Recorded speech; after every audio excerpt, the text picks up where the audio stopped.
Well, my name's Sean White. I live in Pittsburgh, Pennsylvania, and I'm here to share my near-death experience with you all. Back in 2020, I was going through a hard time and having struggles with mental health in my life since I was a child and going through a breakup and everything else, and just hoping to have a different career change in my work, and just felt stuck at the time. And so I went to a cliff I knew of and out away just to get away and pray to God alone, and just was praying to him for about 2 hours, just sad and for a change, and just asking, Lord, can I have a change? And at the time I was thinking about jumping off the cliff, just ending it all. And instead of that, I just went home later that night, and I was at a very low, and I I went home and just went home to go drink myself to sleep.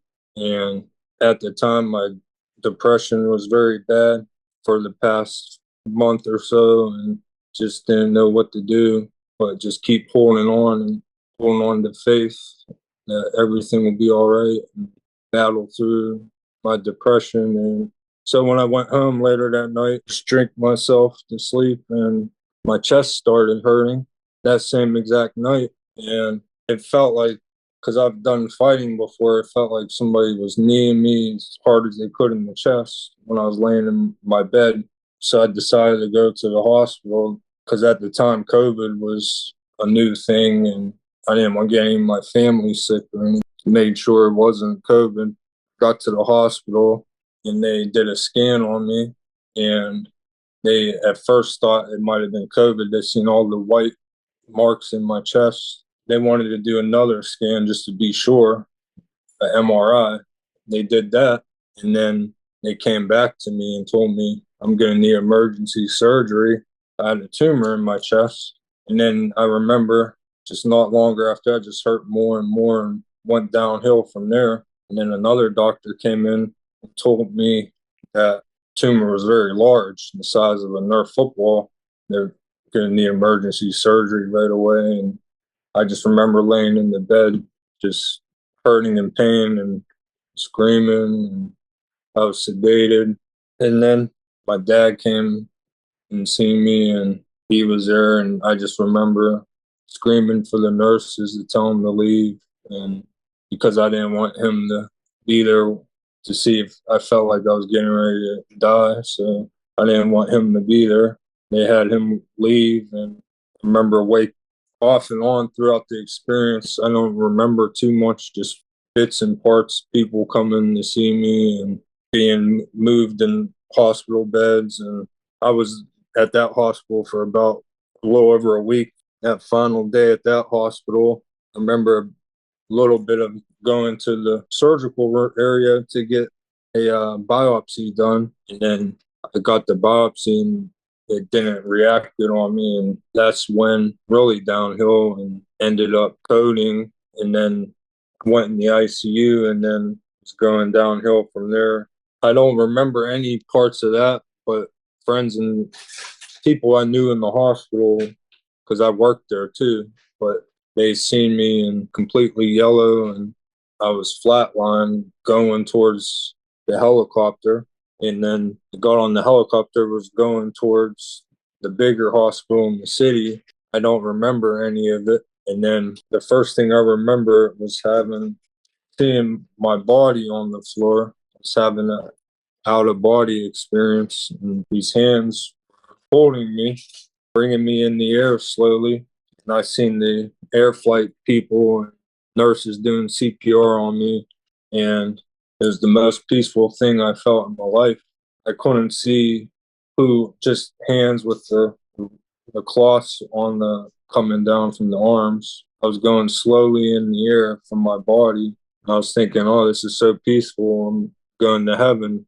And as I was getting further from my body and seeing them doing the CPR on me, I started thinking in my head, I can't leave my family and friends that need me. I wanted to be there for them and try to help them. And I knew how sad they would be if I went away. And then all of a sudden, the hand stopped and I was slowly coming towards my body. And then as I was getting closer, there was just the whole time there was a bright glow of light everywhere. I was getting closer towards my body. And then thousands of other hands, I couldn't see their faces, but they were touching me, comforting me, like it's okay. And it just all felt so comforting and peaceful. And then just the hand slowly brought me towards my body. I got put in my body, and I seen everybody in the same spot I seen when I was in the air. And I had tubes in my throat. I couldn't talk for a while because all the stuff in my throat and in my neck. But the first thing I asked for was a piece of paper and a pen. They handed me it, and then I just wrote thank you because I knew what I seen, and just thankful they saved me so I could still be here for everybody that needs me. And then I remember some of the nurses were touched by that and were crying. Ended up just remember just passing back out. I don't know if they sedated me again or if I passed out, and then I woke up in another bed in the ICU and or the emergency center area. I woke up my dad looking at me and just had all these tubes in me and trachs, and then it just was really bad, and I was just thankful to be alive. I was able to text people laying in the bed just what I've seen, and I let them all know I love them, and I'm gonna do my best to fight through this. I was there for a few days there, and leading up to my major surgery I got, they told me I had the tumor size of a nerf football in me, and it was called a teratoma tumor. I was born with it and grew larger. It was a large germ cell that grew larger, and I wasn't sure I was going to survive that. But I was still comfort because I knew what I seen in the afterlife, and I would be safe. Came to peace with whatever God had planned for me, and they were going over the surgery. They told me how long it would take, what they all planned on doing. They had to remove half of my lung, and it was attached to my heart and wrapped around my spine. And all this time, the tumor was taking away blood flow to my brain and just makes my concentration a little off. But so I was going down when it was time.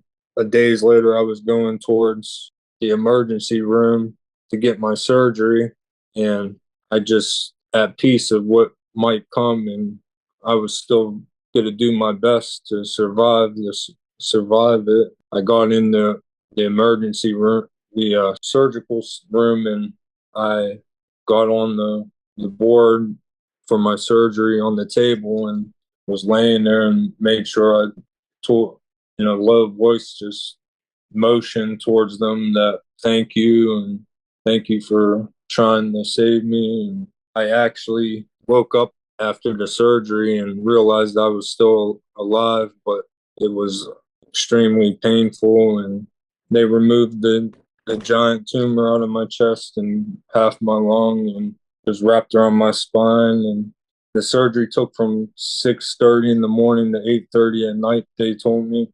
And I was told I had 11% chance to survive that. But even after that, I realized I had to get more surgeries. In total, I had 4 surgeries. It wouldn't stop bleeding in my chest each time, thinking this is the time I won't make it through, but I'll do my best. I survived them all, and it just took months, very long time to get back on track after I survived it all. And I had breathing machine and had to learn to breathe properly again. And my faith has always been strong, and I always believed in God, even though I had a hard life, suffered from PTSD, depression, anxiety my whole life. And God has always been there with me through it all. And I would also do mixed martial arts, fighting, MMA, just to deal with all my struggles and my anxiety and depression. And I would also try to glorify God through that, and hopefully help if others heard going through similar problems as me. And after the surgery, I didn't think I'd be able to fight again. And just this year, I was able to get back and have a fight in the bare knuckle fighting league. Was able to keep hitting from what happened to me from the doctors, so I could be able to be cleared to fight there. And I ended up fighting a bigger opponent. Was supposed to fight at 155 weight class, and I agreed to fight at 185 and on a 4 day notice. And I just did it so I can hopefully inspire others. And even with my heart problems that I was leading up to that fight, had the ambulance come to my house. My heart wasn't beating correctly a few weeks before that. I went into the fight with half a lung and just did my best I could. And even though I ended up losing the fight, felt like I was possibly going to die in there. It was for a good purpose so others would come to my story and know what I've been through and what I've seen. Hopefully, if someone had a loved one pass away, or if you're just unsure of in the afterlife, just that hopefully what everything I've been through, like me at that cliff, just praying to God and going home that same exact night, my chest started hurting instead of me deciding to kill myself and be doing fighting all those years and just never known I had that giant tumor in me. What I seen and the hands holding me, bringing me, and also just give people strength to keep fighting through no matter what. And no matter how many lows you reach, things will get better. Just most important, we have to be around to help each other. Yeah, that's all of my story. And thanks for listening. And I hope that this helps someone out there that's going through anything or lost anyone.